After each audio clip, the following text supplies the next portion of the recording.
Hey guys, it's Joel. Welcome back to the channel. And today we're taking a look at Inibuilds' brand new F406 Caravan II.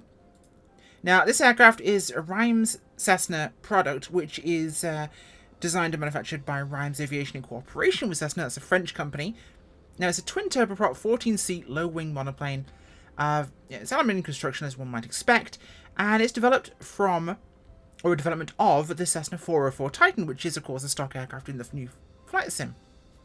Has two Pratt & Whitney PT6A turboprop engines, first flew in 1983, and like I said, produced by Rhymes in France. Now, for extra cargo capacity, you can put a cargo pod on the belly of the aircraft, like this version has. And, of course, actually weird enough, March 2014, Rhymes was actually bought up by Chinese-owned Continental Motors, and renamed to ASI Aviation. So, there you go. Little bit of a tip for you there. Now, of course, if we look at our specifications on this aircraft, we're looking, like I said, two Pratt & Whitney PT6As. Those put out about 500 horsepower each on this particular rating. She has a top speed of 229 knots, cruises at around 209, and a range of 1,100 nautical miles. I love this camera angle where it shows us absolutely nothing. Let's take a look at the actual aircraft while we take a look at some features on this beast, shall we? So in terms of our full features we come with here, this is £20 or so from Inibuilds themselves. You can get it on their app and their website and Contrail. It should also be available on the marketplace at some point, probably. So we have exterior realism, including a high fidelity model, kind of expected these days. Numbers are fixed on the liveries, so whatever registration you actually have there is unfortunately fixed.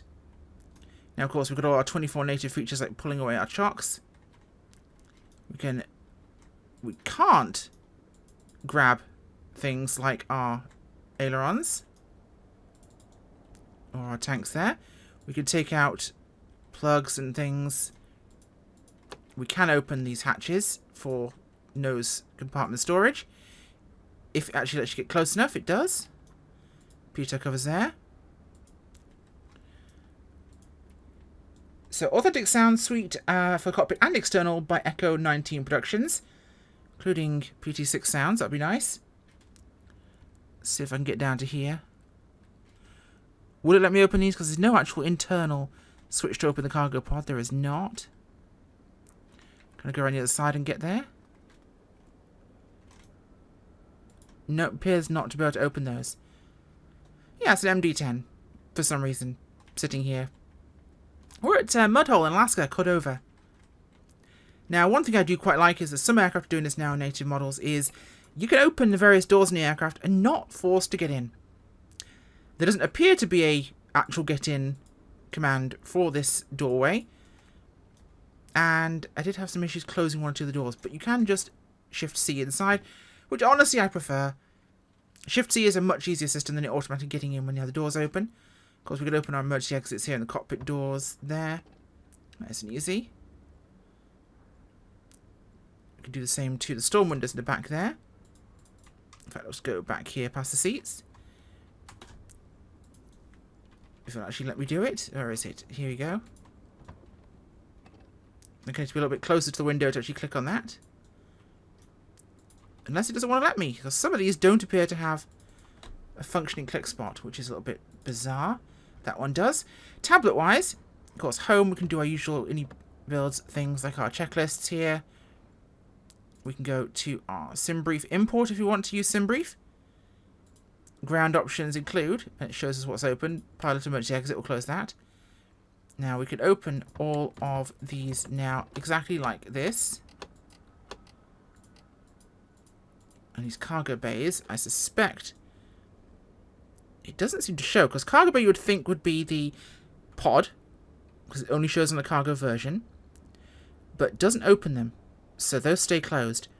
But we do have, of course, everything else to open on the aircraft, so our wing nacelle pods doesn't open that rear door there, just one of them. We can open it manually, so those don't appear to open. Close all these up here, or you can just hit close all. That's another option for you there. And that's everything closed. We can also go interior, which is how we could open those two storm windows. Which are these, of course. We can also close and open those manually, as one might expect. And we can control the cabin lights with this too, if we'd want to. Now, of course, we have our maps. We also have Navigraph map support there, charts, and options, including SimBrief stuff. We can choose if we want to use the PMS or TDS 750 units in here as well, in case you want to run those. And Navigraph Connect is right there. So, nice simple options for us included here. In terms of the items included in this aircraft, as I mentioned, we have the multiple variants, as you can see here. We have passenger transport, cargo utility. These are pictures from Inibuilds' website. Surveillance, maritime patrol, environmental response. You can actually do spraying. You can't do anything with the actual surveillance equipment or survey equipment, but they're nice visuals. But yes, the sprayers do actually work.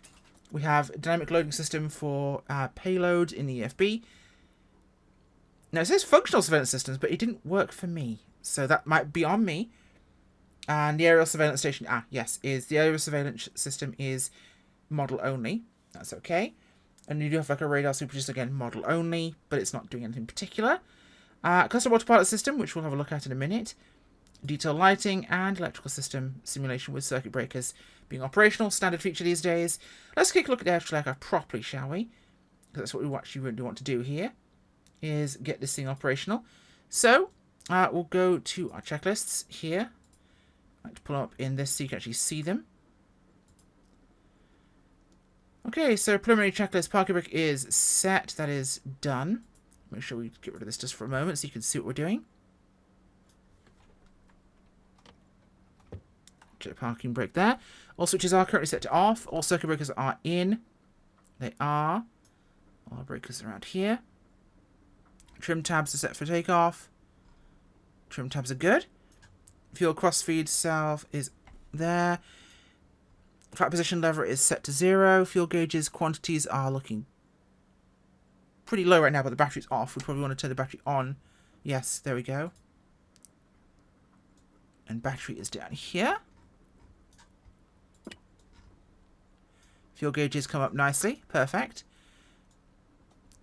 And the fuel totalizer we can also set in there as well. I'm not going to bother with that right now. Electric windshield operation. I'm not going to check that. Battery to off. We'll go to before engine start. So cowl flaps to open. I don't know where those are. Where are the cowl flaps? I can't actually go to view them. That's unfortunate, because I like that feature when you have that aim at it thing in the sim. If you don't know where something is, it's very useful. But we'll go through a startup sequence. So, batteries on, interior electrics is required. Those are fine as they are. English. Enunciator panel, push to test. Okay, thank you. Fantastic. That was annoying. Fuel control to feather. They're in feather. Let me sure these are set where they need to be. Yep, feather, cut off, and in ground idle. Fuel control levers cut off. Fantastic. Engine starting. So, voltmeter, 24 volts. We do have that. Fuel boost pumps to on. These are here. Boost pumps to on.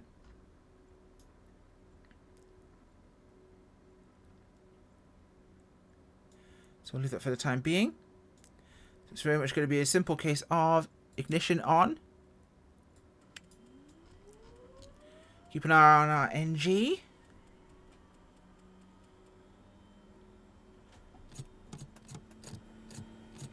There we go. Fantastic. Coming up nicely.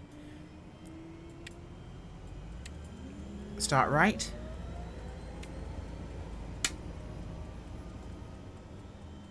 That is coming up as well.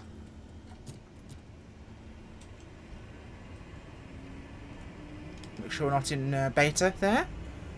We would not want that. Both engines coming up nicely. So ignition can come off. Let's go to starters. Make sure our Jennies are on. Fuel boost to normal.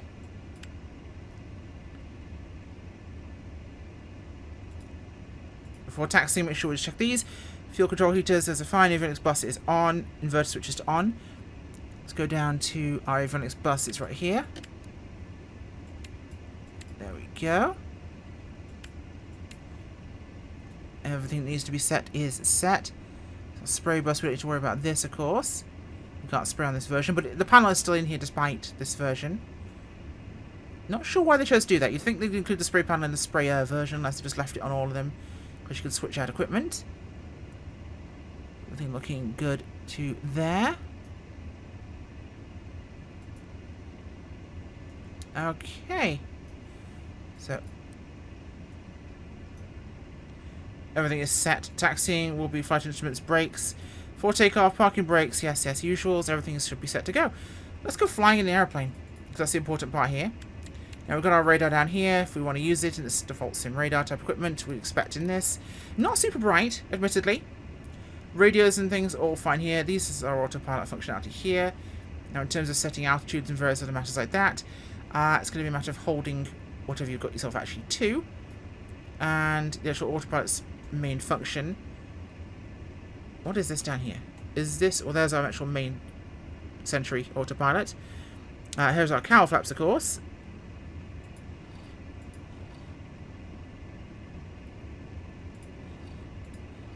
And our fuel crossfeed, in case you need to know where that is.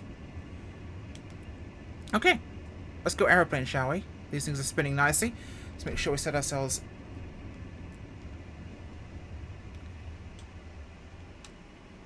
Parking brake out. There we go.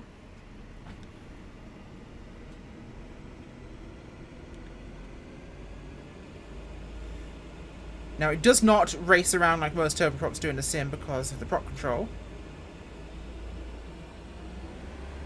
which is quite useful, especially for a decent taxiing turboprop, which is always a big advantage.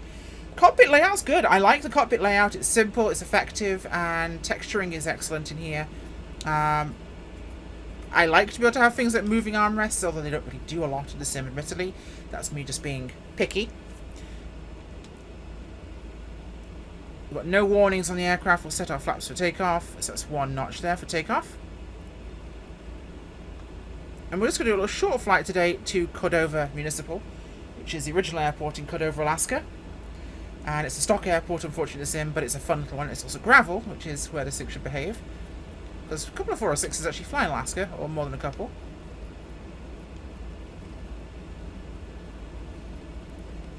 Right. We'll back taxi over here first to make sure we're in position.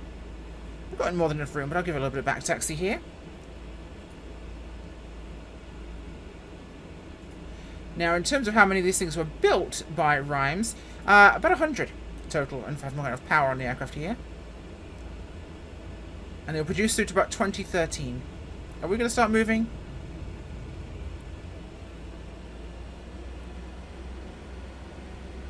There we go. So yeah, if you're familiar with the 404 and you like the 404 in the sim, this is definitely going to be one for you. Certainly going to be more power with the turboprops. In fact, you know what, we can go from here, so... Power to full. We don't have to dally around back taxing his bags of room here. Airspeed's already alive. And you know, one thing I've noticed that I hadn't actually set is my head tracking, which I will do now. Hopefully my head will start moving shortly and will be wonderful. Airspeed's good.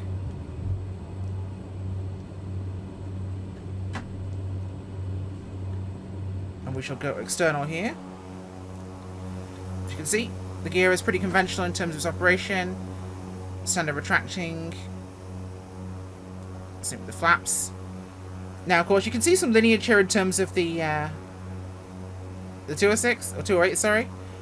It's not quite the same aircraft, but it's definitely got some Caravan lineage in terms of its capabilities. Same big fuselage area as well. Let's pull some of its power back so we're not over-torquing the engines. And there's the highway straight into town.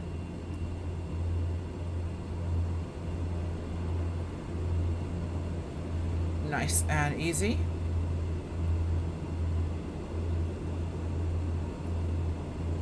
Sounds are pretty good, actually. I do like these sounds. They are better than quite a few I've heard in turboprops. I definitely get that right feeling for the aircraft. The handling is pretty good. It feels heavier, as it should do, compared to the 406. That's blurry texture. On the mountains, not the aircraft. It feels heavier than a Caravan, for sure. It feels heavier, because it is, than a 404. But she still has great visibility, and that's one thing I like about the 404, and this one, of course, having both those features. I like the standard instrument display. Call me antiquated, but I like the fact we don't have glass everywhere. Would I have liked to have a 530 as well as a 430? Yes, I would. Having just the 430 in the radar in flight sim is basically useless a lot of the time. I'd love to have had a 530 in there too, especially with how good the working title 4 and 530s are. So that would have been nice to have. Not the end of the world, of course. There's Cordova and there's our airport.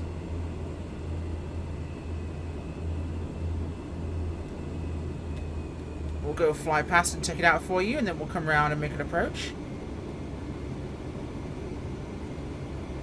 You know, I've got a twin turboprop plane that operates in the bush of Alaska. I definitely can't not take it into some gravel.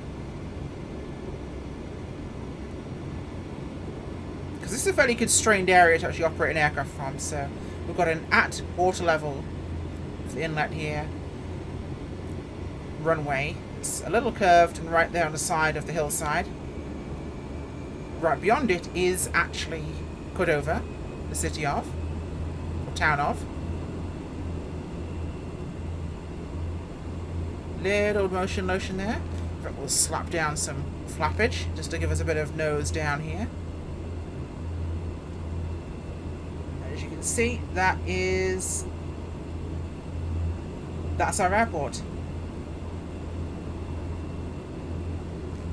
Can you see why they moved out there? And the Copper River Estuary? Yeah, me too. Okay.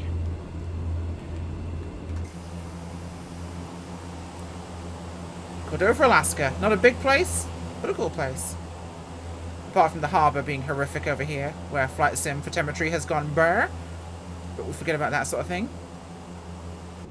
Right. We'll get ourselves turned around here and make our approach to the airport. So we'll come over the hillside to our left. Being able to trail these flaps out to quite a high speed is actually really, really useful. It gives a little bit more nose down stability.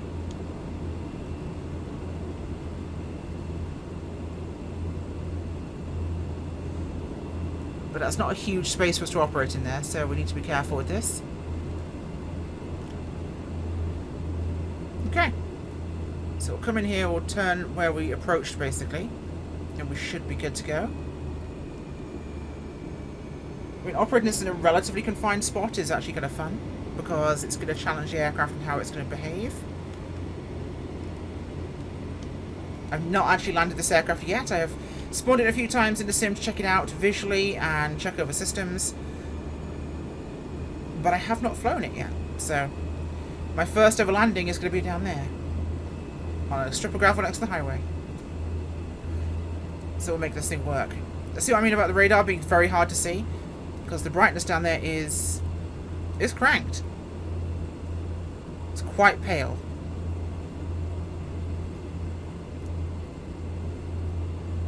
Okay, so we'll go a second notch to the flaps there to get our nose down a bit here. A little bit of trim to hold the nose.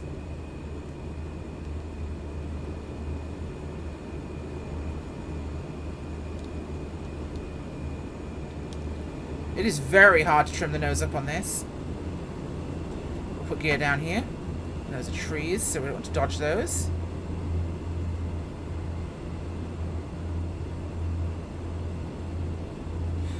Now, one thing I did notice is the liveries that are basically included apply to each version. You've got the sprayer, you've got the surveillance, you've got the radar, you have passengers, cargo.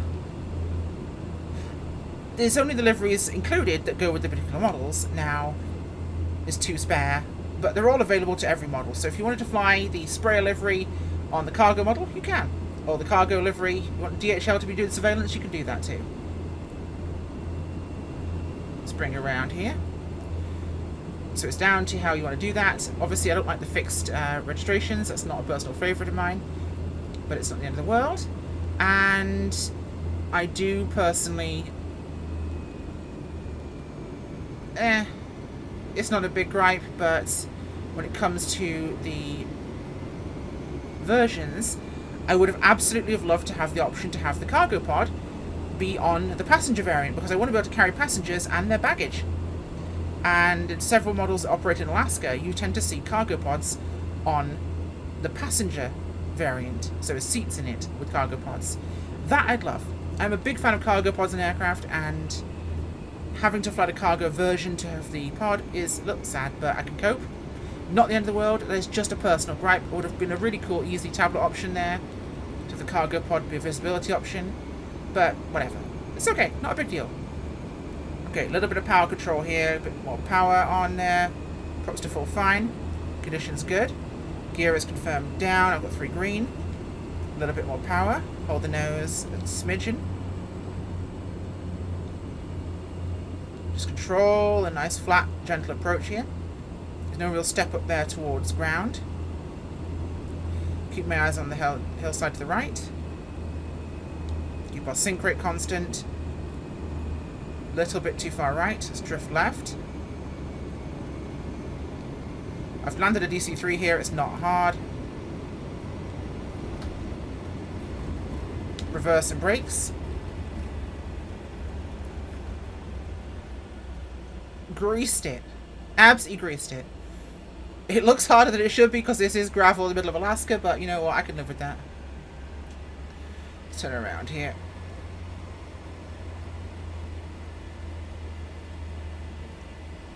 Come on, Piggy. Let's go to market.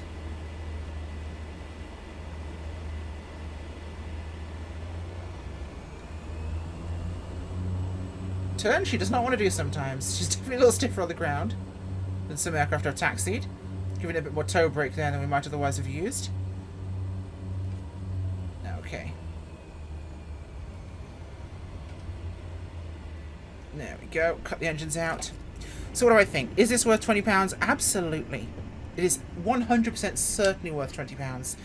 It's fantastically put together in terms of options as an aircraft.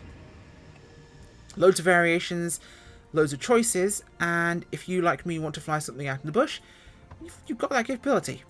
It's obviously going to have its variants with my little gripe of not having the pod on the passenger, but I can live with that. She's very capable, great performance. Sim performance is decent, sounds are great, totally worth it. Thanks for watching. Bye.